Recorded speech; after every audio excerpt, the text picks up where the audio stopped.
That was the first two things that were in my mind on the way to the emergency room was one, is this really going to be something that I don't like that takes me out? Like, I didn't like something delicious take me out. Well, it's got to be shrimp. And then two, like, Wait, how did the this shrimp is, take you out? I'm allergic to shrimp. I just couldn't breathe for a while and throat closed up and all of that stuff. Jesus. Oh my Okay, God. so when you said shrimp almost ate you, I immediately thought of you swimming and just like a giant pool of shrimp just going around you and just trying to eat you like a bunch of piranhas. No, it was the fire ants that almost ate me. But besides that, it was a good trip. That sounds awful. I'm glad you Yeah, had it such an doesn't. awful time. Yeah, we enjoyed it. I'm glad that way when you come back to We working on enjoyed it. that way when you come back to the podcast, now you know to never take breaks or vacations again. Welcome back to Not a Strong Start, a podcast by filmmakers who talk movies, television, and die on vacations. I'm your host, Cop Out. I am not your host. I'm too old for this. And I'm also not your host, Robo Douche. Boom, ching, boom. You almost have to make like a robot. Ching, ching, ching. Yes. Eh, eh, eh. So, on this week's episode, we're going to be talking about buddy cop movies. First, we're going to hit you with a current event. I don't know if you guys have seen Grindhouse, correct? Yep. Yes. Yeah. So I don't know if you remember during Grindhouse, they had like a trailer for a fake movie, a Thanksgiving horror movie, that was mixed in there. Well, Eli Roth is actually gonna turn that fake trailer into a real movie that I believe comes out this year, and there's already a teaser trailer out for that. It's called Thanksgiving. So we get horror Christmas movies. We've got of course Halloween movies, but we don't get a lot of Thanksgiving horror. So what do you guys think about it? I think that's great. I would love more Thanksgiving horror. That reminds me, when we went to college, Jose, I I saw a dead turkey once, and I thought it'd be funny if there was like a turkey zombie movie where like all the turkeys rise from the dead and attack everybody on Thanksgiving. But wait, is Eli Roth is doing this, right? Yes, because he's the one who created the fake trailer as part of his Grindhouse Okay. section. And I guess people liked it and commented on it, and now they're finally going to actually make it into a full movie. The trailer looks a little more serious than what the original trailer looked like, which Okay. looked like very campy, cheesy. Okay. So, What's the story about? uh, it's Thanksgiving, and there's someone dressed as a pilgrim, and he's killing people. Yes. Of course I'm gonna What is watch that? it. I'll watch it Yeah. on the 4th of July. Yeah. I, I'm in, man. I remember when I was a kid, when I was in sixth grade, we had a project where we had to write a story based around Thanksgiving, right? And you had to write it on a piece of paper, and we had to like make a turkey. So I wrote one that was a horror movie on Thanksgiving called Gobble Gobble. It was about a zombie turkey that comes back to life and just pecks the shit out of somebody, We both and they're had zombie just turkey killing them. movie ideas. Yeah, it was one of those. Yes. Gobble Gobble. The class loved it, so I ended up writing two more sequels to this franchise. Of course, the Gobble class Gobble loved 2 it. and Gobble Gobble 3. Exactly. It was awesome. So if this movie's anything like that, it'll be awesome. Gobble Gobble 3 is really Man, supernatural with it. Yeah. And I feel Gobble like Gobble Gobble 4 is outer yeah, space. yeah, that's probably where they jumped the shark a little bit, but that's yeah. arguable. Well, I tell you, if you would have had a hit, it wouldn't be too hard to make a porn parody out of it. I know, seriously. Speaking of meats, Jose, so as you're stuffing meat, we have our sponsor, Pete's Meat. So, Kevin, you've actually eaten there before. Tell us a little bit about Pete's Meat. How was the experience? The experience is great. I've been eating Pete's Meat for many years. He is a great friend of ours, and he recently opened up his own pop-up barbecue called Pete's Meats. And he has brisket, pork belly, tri-tips, really delicious food. He has the best tasting meat I've ever had. Very flavorful. It gives you that, you know what I mean? Like that good Mm-hmm. aftertaste where like you eat it and then like over the next hour or so, you're still tasting it in your mouth. Very flavorful Pete's Meat. So if you're in the San Fernando Valley area, highly recommend Mm-hmm. looking up Pete's Meats Yep. and putting some of Pete's Meats in your mouth. Yeah, the Yeah. juices are so succulent in your throat. And you can find that on Pete's Meat, sfv.com. And you can find out where he's going to be at, when he's going to be at, and what time he's going to be at. Let him know that the NOS crew let you in there, and they're going to hook you up with some delicious food. Don't miss out on the meat. Never miss out on the meat. But anyways, getting back to Thanksgiving. So I think the movie would be pretty cool. I mean, it's a slasher film set around Thanksgiving, something I don't think we have anything like that, right? It's like the first of its kind. I know there's a low budget like Yeah. killer turkey one hanging around, but There's this is got there's got different. to be some Thanksgiving B horror from like the 80s or 70s or even 90s probably. Yeah, that's true. So yeah, I'll watch it. That actually reminds me. So I saw a couple of movies last night. Didn't finish them because they were so god awful, and I have to mention it here in the podcast. One of them, both of them are on Tubi. First of all, one of them was called Fart, the movie. it, How did that one fail? so the game was how long is it going to take before they fart? A minute and 2 seconds into the movie, you immediately see a guy go in an elevator, like, well, this is going to be it. Sure enough, he farts. And then they keep blowing their load where they just kept showing the guy farting. And after like 20 minutes, they're like, I'm out. Like, Wait, I'm good. Just the movie is just somebody farting? Yeah, like he just farts throughout his life. And then the wife is so offended by it. So then, but he can't control it, but he thinks it's funny. It doesn't make any sense. And it was like somebody filmed it like on a personal, like home camcorder, like back in the 1990.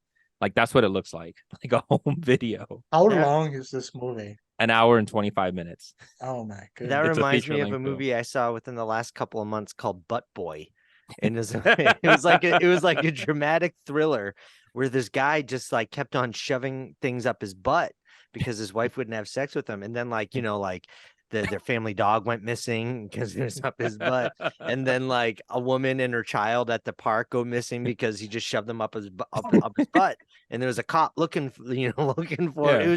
It was the weirdest movie I've ever seen. I've never seen that one. I only saw part four, Butt Boy Lost in the Crevice, but I haven't seen the first three. I'm surprised you watched it because it probably would have ruined the storyline for you if you didn't see the first three. I like it how we never even questioned why we even saw these movies. It's expected. If I saw a movie called Butt Boy, yeah, I'm gonna play it. That movie was forced upon me, but I just went along for the ride. I just eased up and just let it into my life. And let it in. There you go. So let's get into our buddy comedy. So what to you guys makes a very good buddy comedy movie? First of all, let's start off there. And what kind of classifies? How would you classify what's considered a buddy comedy versus just a character that just happens to be a cop? Ooh, that's a good question. Well, the first thing is you need two. That would be the difference between that. So with a butter comedy, first of all, you need to have two main characters to have really good chemistry for each other. Usually there has to be a major difference between them, whether it's a difference in personality, in race, and whatever it is. There has to be enough difference so there can be some clashing to create some of those comedic moments, I believe. Yes.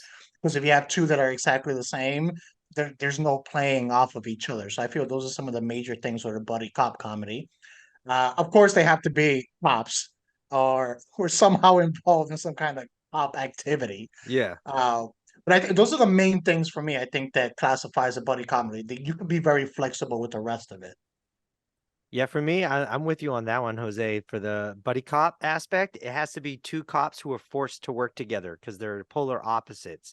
And in that needs elements of comedy, but like good comedy, but you also need good action and like high stakes. That's what I like it. Because there are some out there that is just like, yeah, they're funny together, but the stakes aren't that good or it's just not a relatively good movie. But yeah, I like having the comedy aspect between the two cops who are forced to work together. Yeah, and it usually works when you have an experienced one and then Mhm. the wild card newbie, right? Mhm. Like that's kind of when you combine the two is when you kind of have that because you have the yin and the yang. And when you see like the two kind of clashing together, you have the dynamic of the characters trying to get along while also struggling with the case that they're working on. So you Mhm. kind of see, the duo there. But all right. So what are some good buddy comedies that you guys have? Who wants to start us off? Start us off on this one. Well, a duel. One of my favorite buddy cop duels is the Mike Lowry and Marcus from Yeah. the Bad Boys. Mhm. Yeah. Mike You know, Lowry. Mike Yeah. Lowry, Mike Yeah. Lowry. Mike Lowry. Yeah. Yeah. Well, here again, you have two people who are very different from each other. You have Marcus, who's the family guy, the more like careful one, and things like that. And then you have Mike Lowry, who's like your more um he's more like your playboy like type character, the single guy who always got goes on all these dates. He's also more like spontaneous, more of a risk taker. So of course that's gonna cause clashes between them. So like it created these three movies where like the banter between them is always hilarious. Like regardless of the action that's happening around them, just seeing the scenes when they're like interacting with each other and the way they play off each other made this like probably one of my favorite buddy cop. I guess it's a trilogy like at this point, but they're gonna release another one. But just Hmm. like series in general. I'll go with, I mean, there's a lot to choose from, and I could go Hmm. on forever, but I honestly believe this is the best buddy cop movie is Rush Hour. I thought I Chris had that too. Tucker and Jackie Chan together is just the best dynamic of those two. I love the comedy and the action. That's like where I'm at.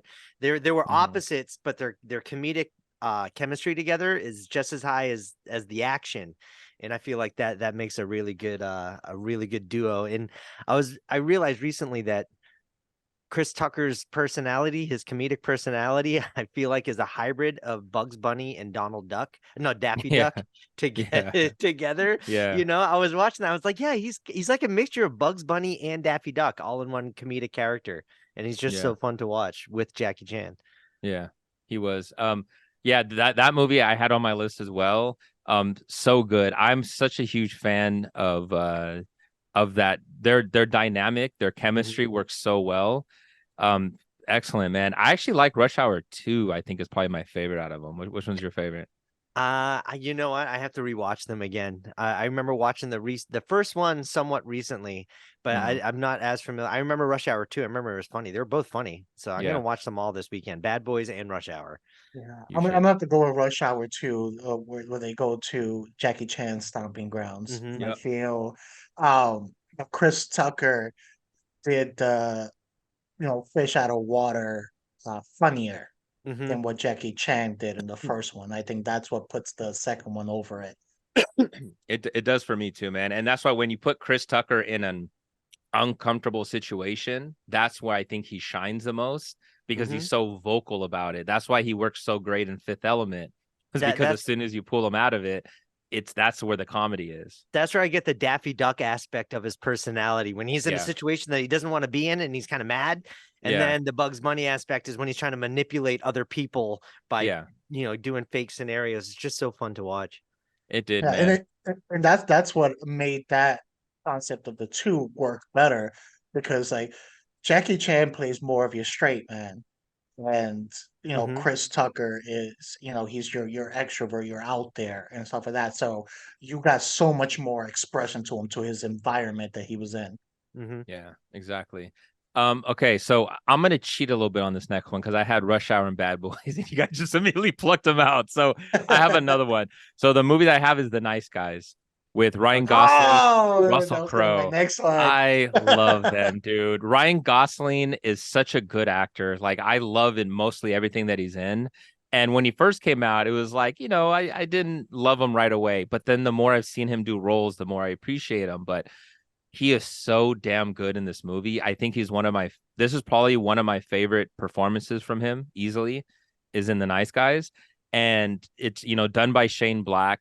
Their dialogue, the quippiness is so good and the action is really good. And you have Russell Crowe who still didn't quite pack in his performances yet. You still got him at a very good Russell Crowe performance. I really hope we got a sequel to this, man. I love that movie. You're gonna hate Who me, would have man. thought if someone was going to tell you Ryan Gosling and Russell Crowe buddy cop comedy?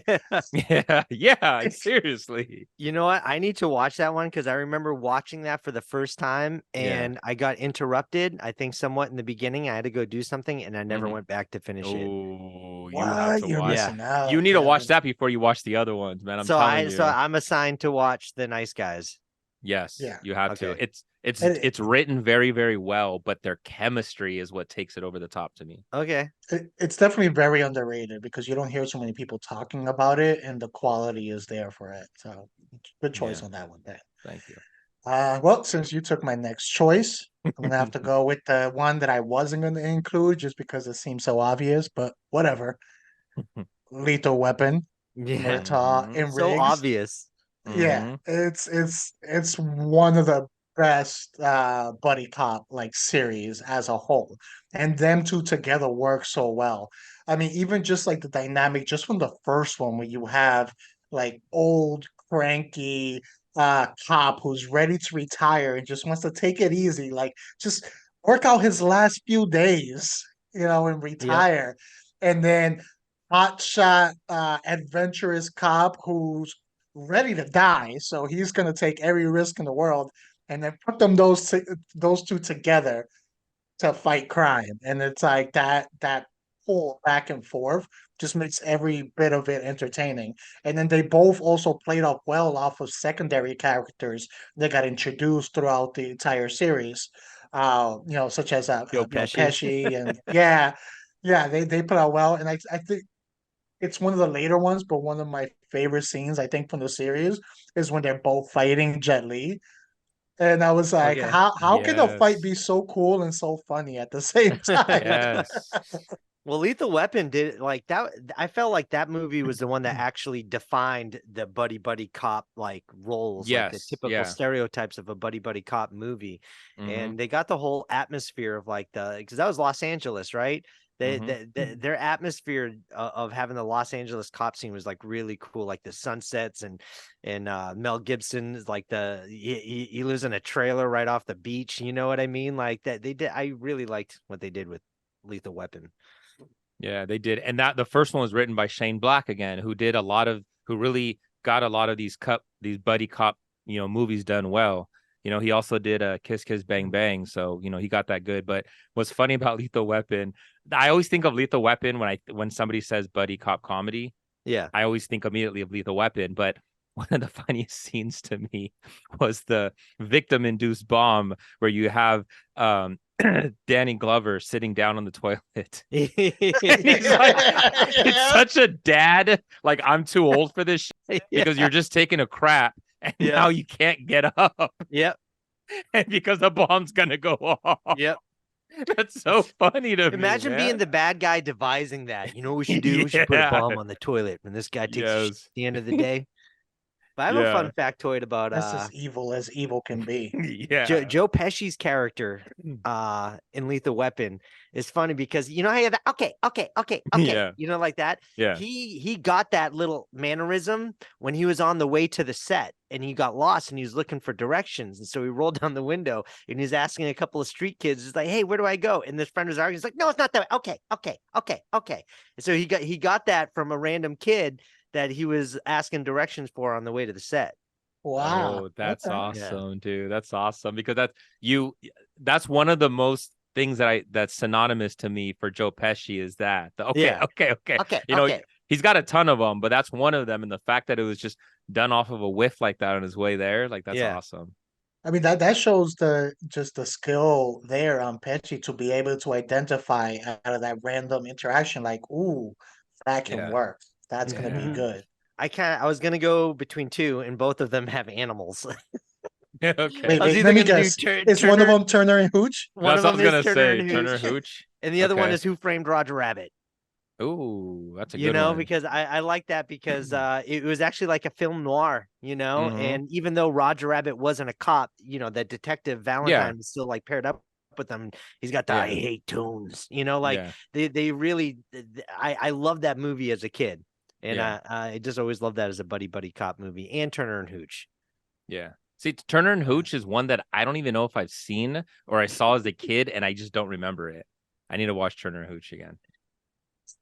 I'm glad you mentioned that though, because it's like it doesn't have to be a human, No, like yeah. to Yeah. be the other person. We've had it with other things, so Yeah. And that makes sense, because when you think about cops and dogs, that is a likely partnership Mm-hmm. because they have canine units and things like that. But for the fact that they're trying to solve the mystery of the dog's owner who died, and Tom Hanks says to take this dog in, they don't get along, and then he doesn't, then they do get along, and then he marries the vet, and like it's like, Yeah.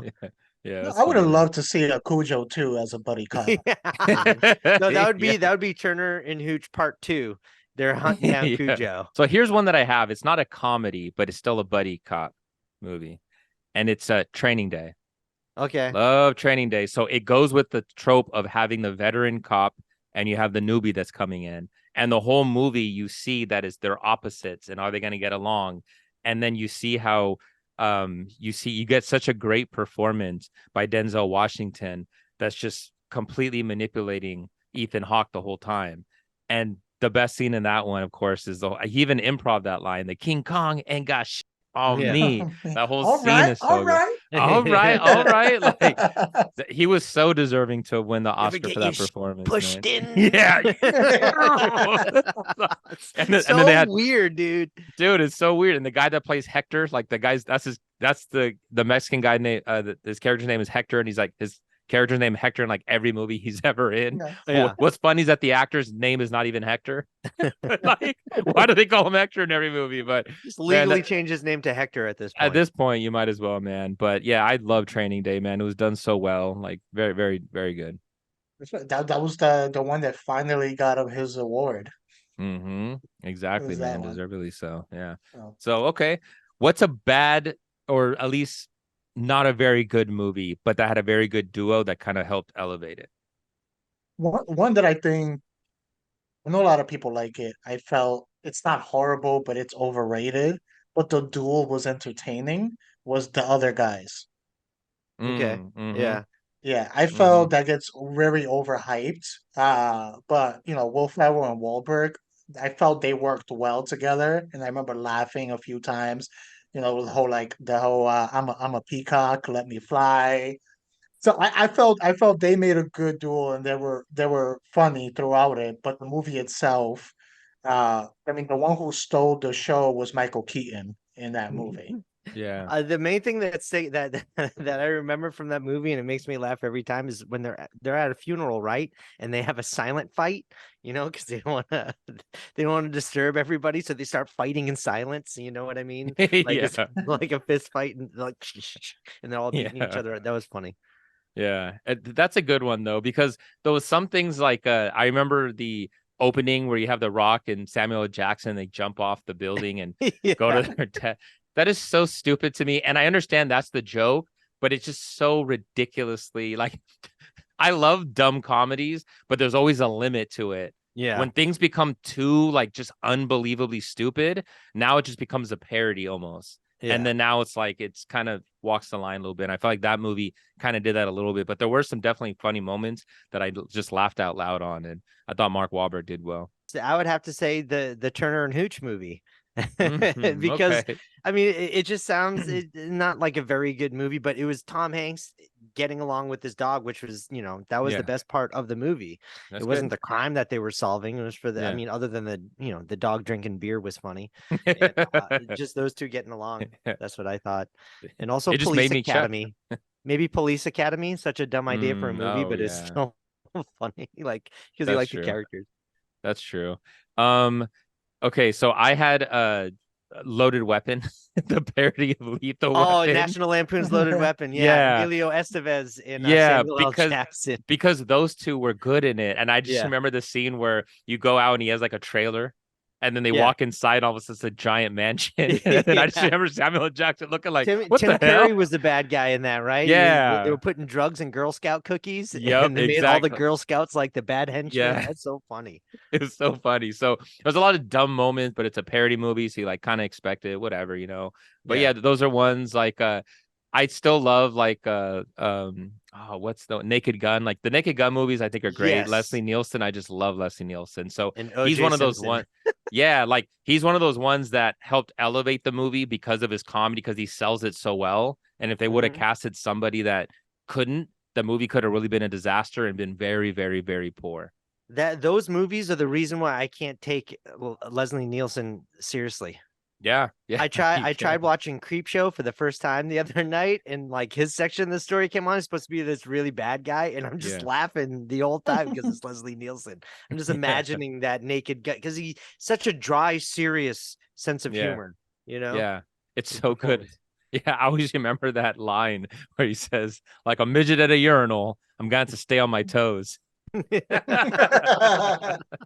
That's so stupid. I remember there was that scene where he was supposed to protect the queen who was visiting the United States. Yeah. He's like, all right, we have the queen, although I think it's quite silly that there are still queens. It's just really it's just funny. Yeah, man. Yeah. Oh, when he's trying to buy information from like the informant, and he slips him a 20, and then the other and then he's like, well, they start slipping the money back and forth to each other to get information from the other one. It's such like a good classic gag. Yeah. Yeah. We don't really get many buddy cop movies anymore. I feel like once like the early 2000s hit, they kind of faded away. The other guys, I mean, not the other guys, the nice guys is probably one of the last ones that I remember from a few years Yeah. ago. But 90s we got them all the time. Early Yeah. 2000s we had a few, and then it's kind of like comedy movies. It's just kind of faded. Weren't they gonna do that with a Green Lantern Corps? Like when they were developing that, they were gonna make it more like a buddy cop movie. Yeah. Yeah, that was the original. It might still be the idea behind it, but I do remember them mentioning that. But we'll see how that ends up. Yeah, I remember they had that movie that I referenced for my name, Cop Out. That one was a disaster. That was Kevin Smith. You had Bruce Willis, and you had Morgan Freeman, not Tracy Morgan. There you go. Oh, and yeah. it had so many issues with it on set and everything that when the movie came out, it was just a disaster. And it was supposed to be called, I think, A Couple of Dicks, but they couldn't get that name out, so they changed it out to Cop Out. Why not? Now you figure you could almost get away with it, right? Because then they had Cock Block or something like that. Like that was a comedy, but I just remembered. Technically, Falcon and Winter Soldier, it's a buddy cop. Would you guys consider what is it called? Let's Be Cops a buddy cop? I mean, that's literally what it is. Yeah, they weren't. Yeah, yeah, they weren't cops. Yeah, but they were acting like cops. Yeah, they were tied into a case or something, right? Like so. Yeah, that's what I'm saying. I'm a little more looser on that because when you see it, like that's a buddy cop movie, even if they're not technically cops. It's sort of like a loose term because it came from, like you said, the Lethal Weapon movies. And to your point, Jose, I think it's kind of hard to do. When you watch Lethal Weapon, we grew up watching those movies. But if somebody younger was to go back and watch Lethal Weapon, I wouldn't be surprised if they tell me they just don't like the movie. Because I don't know if it really holds up to this current generation. It does to us because it had that 90s cheese. Yep. That Rush I don't Hour think definitely translates. doesn't. What holds I've up?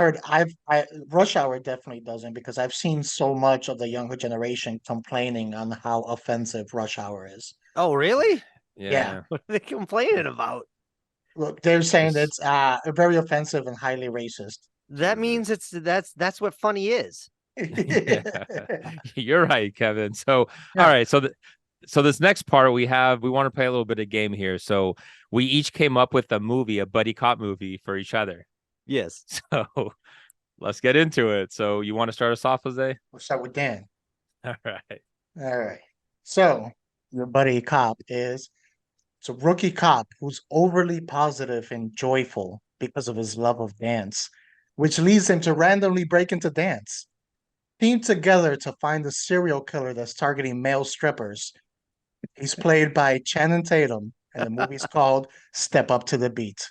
Oh, God. That's a good one. That's good, man. So he's the rookie cop, right? Or am He's I the overly positive rookie cop. He's your partner. That's who you have to deal with. That's funny. We're like, we got to go in. Let me finish my dance first. I imagine them driving almost like, listening to music and he just can't stop like dancing in the car. It's like, stop that. And they're battling over the music station. Yeah, man. That's hilarious. That's funny. He's moonwalking to avoid gunshots. No, wait, why Channing Tatum? Oh, because Dan loves Channing Tatum. Not. Kevin.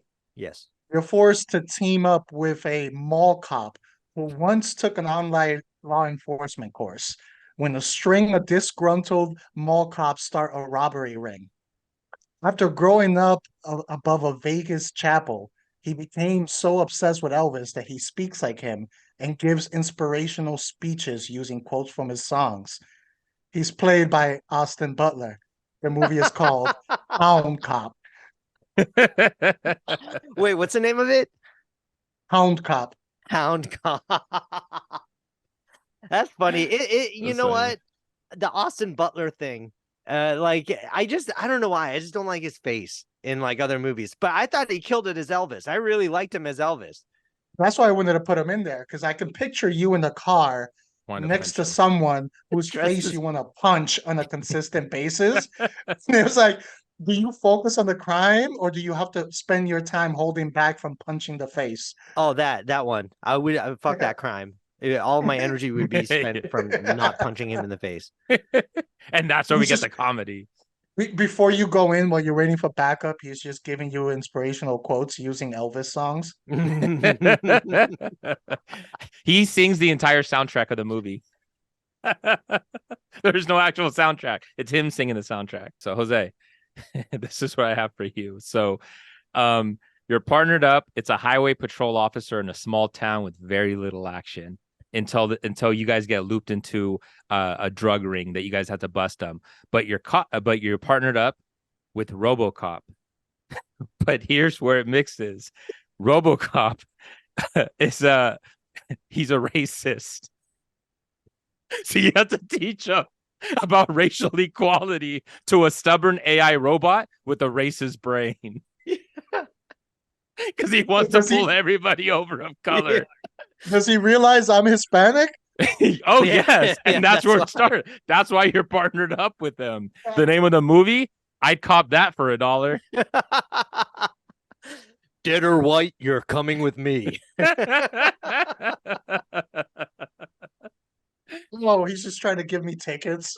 Just exactly the whole time. You're like, stop it, asshole. I just imagine you just like arguing with him just once. I would like you to just issue a traffic ticket instead of shooting them first. You know what I mean? we walk into convenience store to investigate a robbery, and he asks the guy if I'm the suspect. He look like him. Yeah. See, it's just dripping of comedy, man. This is great to see. You first heard RoboCop, you think, oh, cool. Oh, no, he's racist. Oh, that's me. I'm laughing so hard. That's making the back of my head hurt. I'm gonna purposely forget to charge him. That's funny. All right, Kevin, okay, this one's for you. Okay. So you're a local named Johnny Rune. Okay. And you are later recruited by the government, but you're partnered up with Mac from Mac and Me. So you have to keep Mac safe, but there's a species of him that are spread out, and you guys have to go and catch them before the government does. But each one you meet, the personality is more annoying than the other. So you guys go on the run of the government. The name of the movie, Macaroon. Because you're Johnny Rune. Oh, can I just say I'm just so glad none of you paired me up with Jared Leto. We both almost did. And we thought about it's too easy. Yeah, dude, like, that's such a good idea for a movie. I love it. Macaroon. Macaroon. I love each version of the Mac. That's like the one with the cheeks. Like, yeah, exactly. Each one is like more annoying than the other. Picture you trying to wrangle up 10 Macs. The government recruited me to find Mac. You're a local cop. Yeah, and you have to protect him because whatever reason he feels comfortable with you. Okay. So there's these other ones. So you guys are supposed to help collect them for the government. But then like E.T., you know, they're trying to do experiments. So you and Mac go and try to protect them before the government can get to them. Oh my God, that's hilarious. So now you have a car full packed of Macs, each one with annoying personality. Dude, that just sounds really entertaining. Like I would watch the shit out of that movie. I'd watch Kevin in that. All right, I'll do Jose's first. Yeah, because that's the one I thought of immediately as soon as we came up with this. Oh, no. All right, Jose, you're partnered up with none other than Josh Hartnett with bad hair. And the bad hair, but that's not the worst part. He is a diehard Zack Snyder fan for the Snyder Cut. And you two are paired up to investigate the onset allegations of misconduct on the set of Joss Whedon's Justice League. In the entire movie, he's trying to get you to watch the Snyder Cut, and you refuse. And I was going to call that either The Unjustice League, or Crybabies? Crybabies. The Crybabies. But does the Snyder Cut help reveal the case? So Jose eventually has to watch he it. has to watch it because the clue to solve the case is in the Snyder Cut, and you have to watch some it. cases are better left unsolved. I'm saying. That might be a 30-year cold case. Actually, that's a better title, Unsolved. you just quit. Halfway through the movie, I'm going to be calling, what is it, a Poe 999? Halfway through, we have an officer down. Someone shot my partner. It was me. All right, Dan, are you ready for this one? I'm ready. This is my favorite this is my favorite idea that I've ever had in my life. Okay. Okay, you're a cop. Okay. Your partner of 10 years was killed by a self-driving car. The chief of police has now forced you to be partners with none other than Robert Patrick's T-1000. You don't know that he's a Terminator, but you have a very suspicious that he is not human. And you're trying to spend, because he tried to log into websites and he can't get past the prove that you're not a robot thing. So you're so you two are investigating arson at a tech company that is developing AI. And the entire movie, you're trying to prove that he's not a person, that he's not a human being. And you find out that through music, his mimetic polyalloy skin malfunctions and it morphs into different people. So you battle him with music, and that is called Sister Act 3. That's my movie for you, Daniel. I fucking love it. I'd watch that. I had to do it where your partner died from a self-driving car. Yes, yeah. And now you're so I paired up hate with robots. the T-1000. Yeah. I even use the old school calculators. Yeah. I won't even use the electric ones. And it was the self-driving cars consciousness that they put into that T-1000. That's right. And the T-1000 is trying to protect that tech company that was trying to get blown up. And you realize that, you know what? This is the AI that killed my partner. So you help the arsonist blow up the building. And his name, I love it. is Edward Furlong. It's not even John Connor. His name is just Edward Furlong. Current Edward Furlong. Yes, current Edward Furlong. Now, He's the Joe Pesci of your Lethal Weapon story. Okay.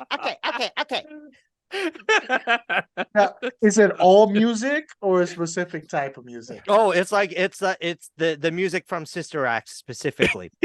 So it takes place at a church, and you're like, my God, talking about. And then it's like all morphing, like Picturing like the Spider-Man 3 scene with the bell. Yeah. When like Venom's like coming off of them. That's awesome. Yes, that was it. Man, all of these movies were awesome. We all came up with really good choices. This was fun.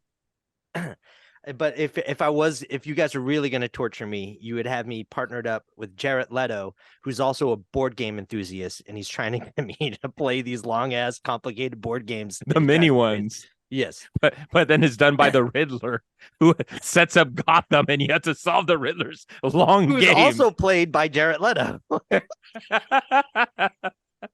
What Everybody you in the don't know movie, is that before that, Jared Leto was playing with a Ouija board and he got possessed by the spirit of Melissa McCarthy. So it's Melissa McCarthy's personality with Jared Leto's face. Oh my God. I would just take myself out of the equation. And that is your wife in the movie. Can't even give me a cool wife. I really want to make movie posters for all of our movies. Pick the best. I want to do one for Jose with the RoboCop. I want to do one with Dan with the T-1000 and Channing Tatum. Yeah. That'd be really funny. And That's I'll do funny, one with man. me and Mac and me.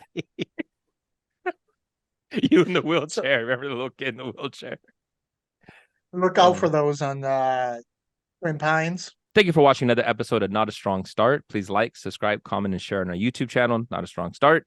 You can listen to us anywhere you listen to your podcast. Follow us on Instagram and Twitter at Not a Strong Start, or I guess X now. I don't know what it's called. I'm still going to call it Twitter. I'm your host, Cop Out. You can follow me at King_Sangre. I am not your host. I'm too old for this. I am RoboDouche, Kevin Lyons, and you can find me at Twin Pines Video. Now you can. And our recommendation for the episode was the movies that we created. Look out for them. They'll be And Pete's edited. Meats. And definitely Pete's Meats.